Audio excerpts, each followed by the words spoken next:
CPAM, 24 heures par jour, 7 jours sur 7. Une équipe de professionnels et de passionnés de la radio vous apporte le monde entier chez vous. Information, éducation, récréation, CJWI plus près de vous. Depuis Montréal, radiounion.com, la voix des communautés culturelles au Québec. CPAM. Maison AM.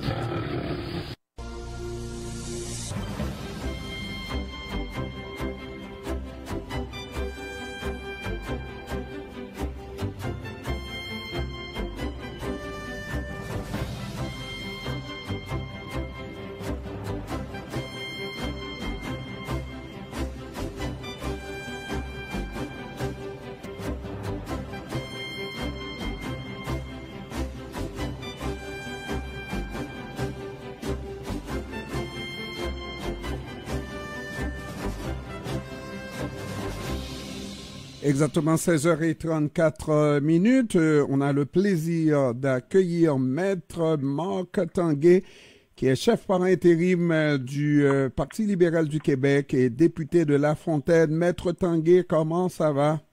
Ça va bien, Maître Pierre. Vous également, ça va bien? Oui, ça va toujours bien, même quand ça va mal, Monsieur Tanguay. Moi, pas de problème, pas de problème. Et la vie est belle pour vous à la législature du Québec. On vous entend, mais vraiment pas à peu près. Et là, vous l'avez le morceau, vous n'allez pas le lâcher, l'os, n'est-ce pas? Non. C'est le troisième lien, l'os. Ben oui. Non, on ne lâchera pas. On ne lâchera pas, Jean-Ernest. Vous allez voir, c'est important. Pourquoi? Parce qu'il en va du respect élémentaire de la parole donnée. Et ça veut dire qu'en politique, quand vous vous présentez devant la population, avant de promettre quoi que ce soit, vous devez avoir fait vos devoirs, vous devez connaître le sujet, connaître votre capacité ou pas de livrer. Et ça, la CAQ a fait en 2018 dans la grande région de Québec, Rive-Nord, Rive-Sud, une élection en promettant un troisième lien, en disant les libéraux, ils le feront jamais, ils connaissent pas ça. Ils ont été élus en 2018 là-dessus. Et ils sont revenus à la charge, vous l'avez tous vu, entre autres avec notre ministre de l'Éducation, qui a été très ferme pour gagner les votes des gens de Lévis qui auraient bénéficié aussi du troisième lien, en disant, main sur le cœur, nous allons livrer. Et cette semaine, malheureusement, on a vu que ça a été mis complètement de côté, ils vont renier la promesse, et ça, on n'est pas content de cela au Parti libéral. Nous ne croyons pas à un troisième lien autoritaire. Alors, je ne vais pas venir vous dire aujourd'hui, Jean-Ernest, je ne vais pas venir vous dire en vous disant, je suis content, ils se sont ralliés à l'évidence. Moi, ce que je vois, ce sont des politiciens qui ont été élus 2 élections, 2018-2022, là-dessus, en promettant ça, et aujourd'hui nous disent, finalement, oubliez ça, à 5 mois après les élections, ça se fera jamais. Ça vient augmenter le cynisme, là. Alors, je suis un peu partagé. Je vous comprends, mais je suis un peu partagé. Est-ce qu'il n'aurait pas été encore plus grave pour la population que de faire ce lien, puisque ça fait partie des promesses électorales, alors que le lien n'aurait servi vraiment pas à grand-chose, compte tenu de la composition de la population dans les deux villes, Lévis et Québec, n'est-ce pas, et du flot de voitures pour les deux villes. Est-ce que c'est pas plus honnête de la part de ce gouvernement? Je me fais l'avocat du diable. Oui, vous faites bien l'avocat du diable, vous le faites bien, mais je vous dirais, Monsieur Pierre, je vous dirais la chose suivante. Lorsque, pour gagner des votes d'une tranche de la population qui est de bonne foi, qui croit en un troisième lien, qui demande un troisième lien, et qui disent, mais si vous me le promettez, je vais voter pour vous, ce qu'a fait la CAQ, et que 5 mois après, vous dites, oubliez ça, on le fera jamais. Il y a 2 choses qui ressortent. De un, il ressort que vous n'aviez pas l'information. Si on vous dit que vous êtes de bonne foi, que vous n'avez pas menti, que vous ne le saviez pas, au mieux, vous étiez brouillon, vous n'êtes pas fiable et vous avez promis quelque chose que vous ne pouviez pas livrer. Parce que les études, M. Jean-Ernest, les études existaient à l'époque de l'élection. Ils les avaient. ils ont préféré, je pense, ne pas aller les lire ou les mettre de côté. Alors, mais voilà la question. Le maître question, c'est ça, là. Et je pense que les oppositions devraient affûter leur couteau pour savoir avec clarté, est-ce qu'on le savait au moment, est-ce que ces études-là existaient au moment où on jurait par les grands dieux que ce troisième lien allait être construit, alors qu'on savait que ça ne servirait pas à grand-chose? Non, exactement. Et rappelez-vous, et c'est là où le cynisme, là, c'est là où, vous savez, quand un politicien se fait prendre à mentir ou avoir été à ce point brouillon qu'il renie ses promesses, c'est pas bon pour François Legault, mais c'est pas meilleur pour tous les autres politiciens, puis je m'inclus là-dedans.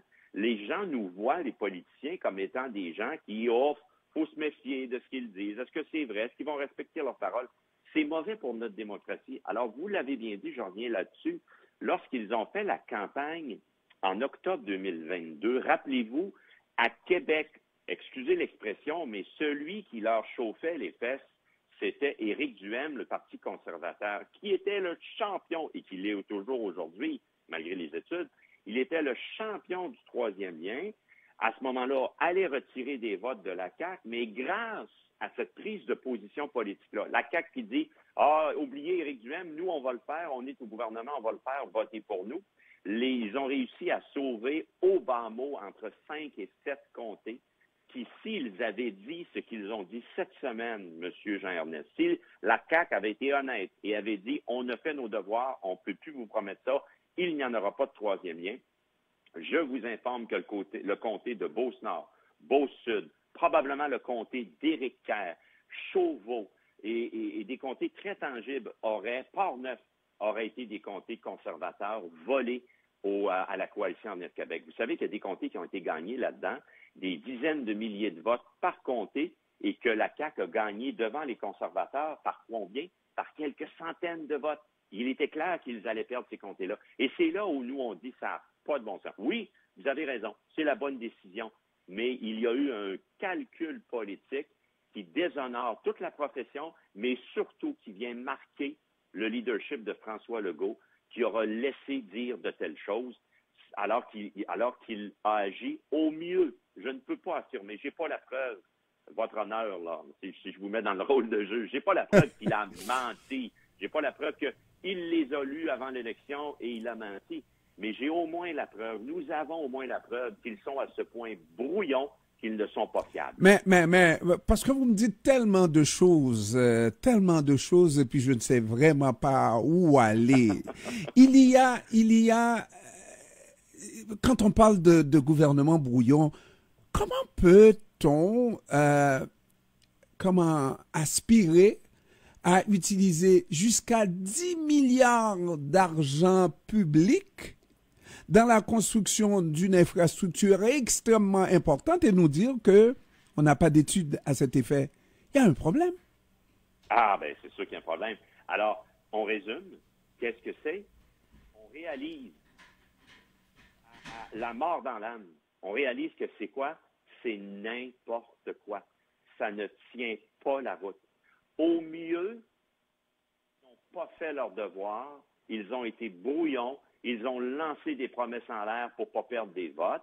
Au pire, en 5 ans de gouvernement, les milliers de pages, les près de 8000 pages qui ont été déposées cette semaine pour justifier le recul, au pire, ils les avaient déjà lues parce qu'elles existaient et ils ont décidé de mentir à la population. Je n'ai pas la preuve que c'est ça, mais au mieux, c'est un gouvernement. Au mieux, c'est un gouvernement qui est juste brouillon, sur lequel on ne peut pas se fier. Et lorsque la CAQ et François Legault, pour l'avenir, va nous promettre mers et mondes, on dira, attention, on ne sait même pas s'il a fait ses devoirs. Et là-dessus, M. Jean-Ernest, là-dessus, ce que l'on voit, c'est que dans tous les dossiers, services de garde, éducation, justice, sécurité, santé, la CAQ, en 5 ans, caquiste, en 5 ans, il n'y a aucun dossier qui se porte mieux aujourd'hui. C'est pire dans chacun des dossiers. Pourquoi? Parce qu'ils sont brouillons. Mais il y a une révolution économique qui s'adresse, qui s'annonce sous la CAQ. C'est la construction de barrages. Avec quelle étude et sur quelle rivière ces ouvrages-là? On ne sait toujours pas. On ne voit pas les études, l'ombre d'études. Non, on ne voit pas l'ombre des études. Sophie Brochu, qui était une très bonne directrice, présidente PDG d'Hydro-Québec, Sophie Brochu qui a quitté en janvier, elle tenait tête au super ministre Pierre Fitzgibbon et elle a quitté alors que son mandat ne terminait pas avant 2025 et elle l'avait déjà annoncé lorsque le super ministre Fitzgibbon arrive, elle dit « Moi, je ne veux pas qu'Hydro-Québec soit Dollarama de l'énergie, puis je vais tenir mon bout. » Et elle a quitté parce que, évidemment, Pierre Fitzgibbon veut utiliser Hydro-Québec comme étant sa chose à lui pour la diriger. Vous savez que la personne qui va le remplacer, je ne connais pas personnellement la personne, elle est sûrement très compétente, mais Pierre Fitzgibbon l'a nommé à titre intérimaire. Il est sur un siège éjectable. Alors, quand la CAQ dit « grand projet, troisième lien brouillon », et que François Legault, en campagne électorale, sort ce lapin du chapeau, on va faire un barrage. Après ça, ils disent on va en faire 13. Après ça, ils disent on n'a pas de besoin. C'est n'importe quoi. Ça revient. C'est un autre exemple. Mais vous allez admettre avec moi que jusqu'au moment où on se parle, François Legault est fait de téflon, là, toutes ses erreurs. Et dès la première campagne électorale, où il bafouait sur des questions d'immigration, il semblait pas en savoir grand-chose, n'est-ce pas? Mais tout lui a été pardonné à venir jusqu'ici. Est-ce qu'il ne réussira pas à renaître de ses cendres, si on parle de cendres déjà? Est-ce qu'il ne sera pas pardonné pour cette erreur-là aussi? Écoutez, la politique québécoise fait en sorte que si vous avez 40-41% de la population qui vote pour vous, vous êtes majoritaire. François Legault, je pense, a eu à peu près ça, 43%, et il a eu 90 députés. Alors, tout ça pour dire que François Legault, oui, il y a des gens qui vont dire, ben, je vais le laisser. Il faudrait voir maintenant, parce que la politique, vous avez raison, c'est des cycles. Le Parti libéral du Québec a 155 ans. Nous sommes dans un cycle bas. On a eu une défaite historique à la dernière élection, mais on va revenir parce qu'il n'y a pas plus québécois que le Parti libéral du Québec, il n'y a pas plus inclusif que le Parti libéral du Québec. Pour ce qui est de François Legault, il assoit ses majorités en divisant la population. Il arrivera un moment où même sa base qui le suit va le délaisser. Mais pour ça, ça prend du temps. C'est notre système démocratique. Et c'est pour ça que nous, on a commencé, M. Jean-Ernest, à dire et à répéter. Vous avez dit, François Legault, vous nous jugerez sur les résultats. Bien, on a commencé à dire et répéter qu'ils sont dans leur 5e année. Ils ont déposé leur 5e budget. Et c'est pire que pire dans tous les dossiers. Je vous mets au défi. Mais j'ai jamais vu ça. J'ai jamais vu ça. Un ministre faire une promesse en mettant son siège en jeu. Voilà. Et le jour où il ne peut pas livrer la marchandise, il dit non, je garde mon siège. Exactement. Alors, il garde son siège. Et ça, c'est le respect de la parole donnée. Il l'avait dit 2 fois, 3 fois plutôt qu'une. Et là, ils viennent de nous dire, finalement, c'est la pandémie qui fait en sorte que l'achalandage a diminué, que c'est pas justifiable. La pandémie, elle est terminée, puis elle était terminée quand il disait « Je vais me battre jusqu'à la dernière goutte de mon sang », je le cite au texte. Il disait pas plus tard qu'il y a quelques mois cela. Maintenant, il avait dit « Je mets mon siège en jeu ». Il l'a dit si nous... Mais il ne l'a pas dit lorsqu'il s'agit de la SAC. Là. Ça, non, la SAC, c'est une autre histoire. Il n'avait pas de siège en jeu, hein? Non, il y a même pas... Là-dessus, il y avait même... Là-dessus, non seulement il ne met pas son siège en jeu, Maître Pierre, mais il dit qu'il n'a aucune responsabilité là-dedans. Circuler, c'est pas lui. Il n'y a rien à se reprocher là-dessus, alors que son ministère, c'est précisément s'assurer que ça se passe bien dans la transformation numérique. Mais ça, c'est un autre dossier de la responsabilité ministérielle. Mais là, vous voyez une chose, c'est que si Éric Kerr, malgré tout cela, demeure en poste, ça nous dit beaucoup sur la valeur qu'accorde François Legault sur le professionnalisme et le respect de la parole donnée de ses ministres. Et moi, je dis, si la CAQ sort sans égratignure de cette expérience-là, c'est à cause de la faiblesse des oppositions. Les oppositions sont multiples maintenant. Première des choses, nous sommes 4 partis. Je vous parlais du Parti conservateur, ils ont fait élire aucun député, mais à Québec, ils sont très forts. À Québec, il est très fort.